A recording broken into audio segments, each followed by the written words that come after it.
సినిమాల్లో plastic surgery చేసిన తర్వాత ముఖం పూర్తిగా మారిపోతుంది. కానీ నిజంగా సర్జరీ సమయంలో ఏమీ జరుగుతుంది? మొదట డాక్టర్ పేషెంట్ ముఖం లేదా బాడీని ఎగ్జామిన్ చేసి మార్కర్‌తో కొన్ని లైన్స్ డ్రా చేస్తాడు. ఆ తర్వాత పేషెంట్‌కి అనస్థీసియా ఇస్తారు. అంటే సర్జరీ సమయంలో పెయిన్ అనిపించదు. తర్వాత డాక్టర్ చిన్న ఇన్సిజన్ అంటే కట్ చేస్తాడు. ఆ కట్ ద్వారా ఎక్స్‌ట్రా ఫ్యాట్ రిమూవ్ చేయొచ్చు, స్కిన్ షేప్ మార్చొచ్చు లేదా ఇంప్లాంట్స్ పెట్టొచ్చు. ఉదాహరణకు నోస్ సర్జరీలో నోస్ బోన్ మరియు కార్టిలేజ్‌ని రీషేప్ చేస్తారు.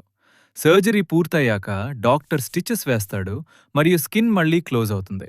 కొన్ని రోజులు స్వెల్లింగ్ ఉంటుంది కానీ కొన్ని వీక్స్ తర్వాత ఫైనల్ రిజల్ట్ కనిపిస్తుంది. ఇంట్రెస్టింగ్ ఫ్యాక్ట్: ప్లాస్టిక్ సర్జరీ అనేది కొత్త టెక్నాలజీ కాదు.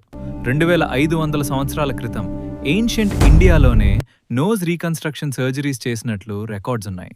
ఇలాంటి ఇంట్రెస్టింగ్ ఫ్యాక్ట్స్ కోసం లైక్ చేయండి. మీకు తెలిసిన ఫ్యాక్ట్స్ కమెంట్లో చెప్పండి. ఇంకా కొత్త వీడియోస్ కోసం సబ్స్క్రైబ్ చేయండి.